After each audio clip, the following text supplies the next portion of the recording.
So a couple years ago, I walked into a conference room at Google and I saw this guy reigning control of the room. And he had everybody's undivided attention and they were smiling, and just altogether he had this presence about him. And my immediate first thought was, God damn this guy. My next thought was, how can I work with this guy? And I was intimidated by him, but I knew that I wanted to Your learn. third question was like, why is he not wearing any shoes and standing on this couch? Or you were wearing some squishy shoes, and it looked comfortable. I thought the best way to learn from him would be to talk with him, work with him somehow. And that guy was Daniel Stillman. And a year later, we started talking and we created this Innovation Leadership Accelerator together. I got so much out of it, but I had to get past that fear that I had about, this is my workshop, or this is the way that I do things, and this is my style. But once I got over that, I've learned so much. In this part of the mini course, we could talk about co-facilitation, which is really just like sharing the stage and learning from one another, which I think is really, really important. Daniel, do you want to introduce yourself? I mean, that's quite an introduction. What could I possibly add? I mean, my passion is to get people together to have better conversations so that they can make better decisions and make better things. The example I give is like, if you've ever watched a Super Bowl ad and you're like, how did that get out of the room? The answer is there should have been a facilitator, or at least somebody who was willing to ask the question, wait, what are we talking about and how are we talking about it? I thought we'd make this a visual conversation. So yes. Today, I've been doing these in Mural, but today we're going to do it in Miro, which is another tool, another online collaboration tool. I thought we would talk about two big buckets, really easy buckets to hold this conversation in, which is reasons to co-facilitate. This is me and you in the second cohort of ILA. Nice. We look great and we're having a good time. Oh, wow. I think this is where everybody wants to get when they talk about like working with another person that they appreciate and respect, but it doesn't come with its set of challenges. So I thought the flip side, we would also talk about some of the things that we've run into in terms of why this is hard, and then give some ideas of how we've solved it, or ideas that you have to make co-facilitating not so. Yeah, totally. I think the first thing that comes to mind is there's this classic quote, if you only do what you have always done, you'll only get what you have always gotten. And so co-facilitating with someone else means co-creating with somebody else. And so there's just a really fundamental principle, like if you work with other people, you'll get new perspectives and new ideas, right? You definitely should not co-facilitate with someone else if you think you're perfect and you've got all the answers. I think there's another reason why you should co-facilitate with someone else is that there's a lot of jobs to do. You know, there's in the room and then there's before the room, right? So like before the room, it means that like you're going to plan something different than you normally would have planned. And then in the room, it means that like, you know, it's another set of helping hands. Like it's hard to do a whole day on your own. It's nice to be able to tag team it with somebody else, another voice, another brain, companionship. I mean, I think when you and I talked about building this program, it seemed overwhelming to us individually to do. And that was a big reason that we wanted to do it together. Also, I think groups can get tired of hearing one person's voice. So that's another reason why it's good to work with someone else. Like it's great for them to hear from someone else. There have been times when you and I were approaching the same topic and we both had different tools and different ways of approaching it, and just being able to build on top of one another, give people more alternative ways of doing things, different ways, different perspectives is really, really helpful. Yeah, 100%. I think if you've got multiple teams or multiple groups going and you tend to get bogged down with coaching groups rather than getting them to self-manage, then you're definitely going to need another facilitator in the room. What about some of the challenges? You're ready to go over to the dark side? Well, I think one of the biggest challenges is that things have to shift in the room. I remember at the Control the Room conference, these two wonderful folks were doing a talk about co-facilitating, and they used this term flexing. And so they literally would be like, so Jay, I'm gonna need to flex a little bit on this next activity. And that can mean like I need to stretch it out, or that means like I need to cut time. And so this is a huge, huge challenge as a facilitator, where sometimes when I'm running everything myself, if I feel like something has to go over, it can go over. And there's a knock-on effect, and I will deal with that knock-on effect.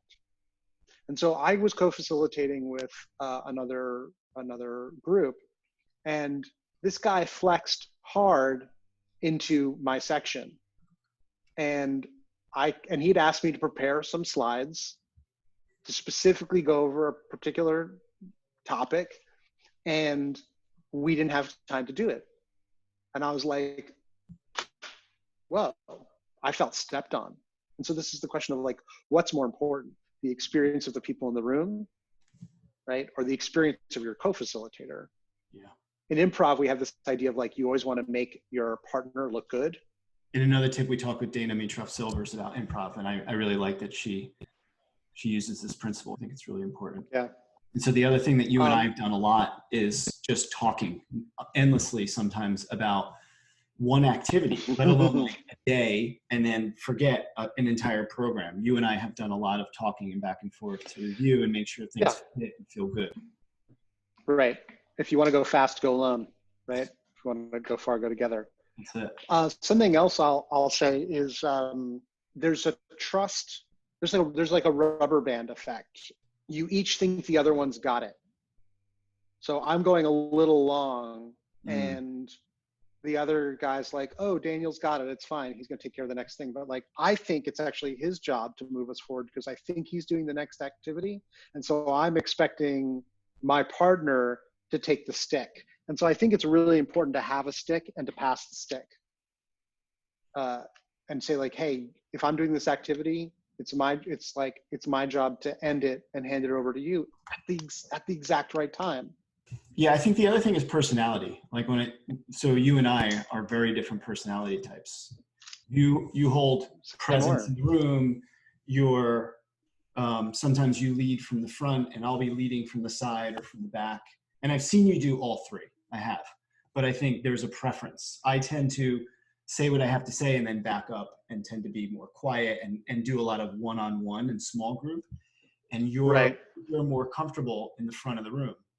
And actually that's worked really well for us. But at times, if you're like, so for me, there have been times where I felt too quiet and I felt like I wasn't contributing. Yeah. I see myself as definitely comfortable in the front of the room and definitely comfortable in disappearing and leaving them to their own devices and not being on the side with them. Do you know what I mean? Like disappearing and letting them, giving them enough rope to hang themselves with. So that's my style, is like I step up and I step back. And my perception of your style is like, you want to make sure that they're having a good experience. And so you want to coach them along and make sure that they're, not getting lost. And I'm like, let them get lost. It's okay. Let them struggle. Right. Because I'm a mean facilitator and you're a nice facilitator. That's true. This is not really, this is only vaguely true. And so I feel like, yeah, you could be like, I've definitely seen this with other co-facilitators. They're like, no, they need help. I'm like, no, they need to be alone and to work. And they're like, how can you just jump into that group and tell them the next step? You haven't listened to what their conversation for a couple of minutes. I'm like, by time, I know what they should be doing now. And I'm okay with them having a rough transition, right? And so I've definitely seen facilitators be like, well, I don't think they're there yet. You're like, well, what does that mean? You're like, well, they need more time on this thing so that they can do this next thing. I'm like, yeah, but if we don't do the next thing before they're ready, then we won't be done, right? And so it's not just personality, but like, it's like philosophy of work, right? It's like, everything must be done perfectly before we move to the next thing.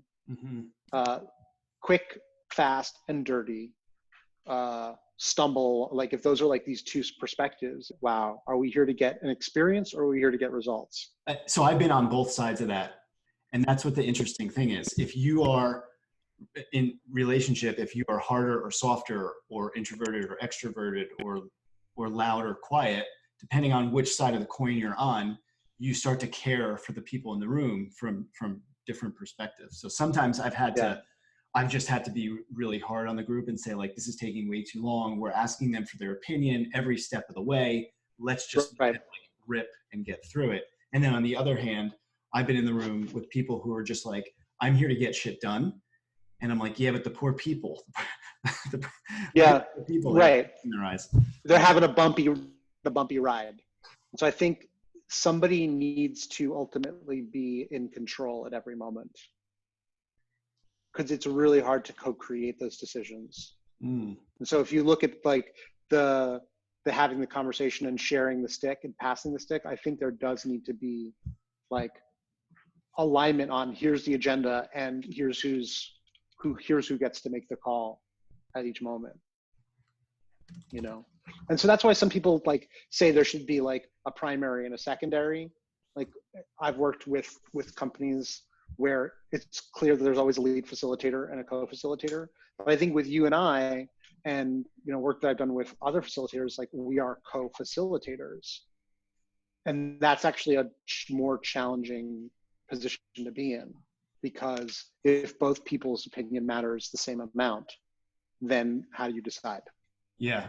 Well, I look at it as, I think you're right. I think I've been hired as a co-facilitator. And so I know that my role going into the whole thing is to be like, it's your ship. Right. You're a little handed off. You're like, cool, you tell me what you need and I'll do it. Yeah. Right. And then you tell me to stop and I'll stop. Yeah. And then like you're saying, I think what we've done in ILA has been more of these micro primary, secondary. It's like from minute to minute and activity to activity, we're sharing and balancing power back and forth. Yeah. We were doing a lot from the front of the stage and kind of letting things flow. Yeah. And there was a lot of control and just a little bit of help. And so when it's 2 people in a group of 20 people, having that conversation in front of everybody, like the kids don't like to see mommy and daddy fighting in front of them, right? And so like, if you're gonna have that conversation, give them something to do and then go someplace else with the agenda and be like, where are we now? Where do we need to get to? This has been great. Thanks, buddy. Yeah, man. I think the big arc over this whole conversation is that co-facilitating is harder, but it's going to push you past all the places where you're currently stuck and set in your ways and you're not sure how to do things. Maybe you're just like a junior facilitator and you're scared to raise your hand and say, I'll help out. But you should put yourself in as many uncomfortable positions as you can and learn the ropes and learn from other folks, because that's the way that I've been able to jump up levels and learn from other people. So thanks for doing this with me. Thanks for hosting this conversation, Jay. I think it's an important topic. All right. So I hope this conversation was helpful. If you're thinking about co-facilitating, I hope Daniel and I were able to push you into the ring so you can try some of this stuff out for yourself. Good luck in the course, and we'll see you in the next tip.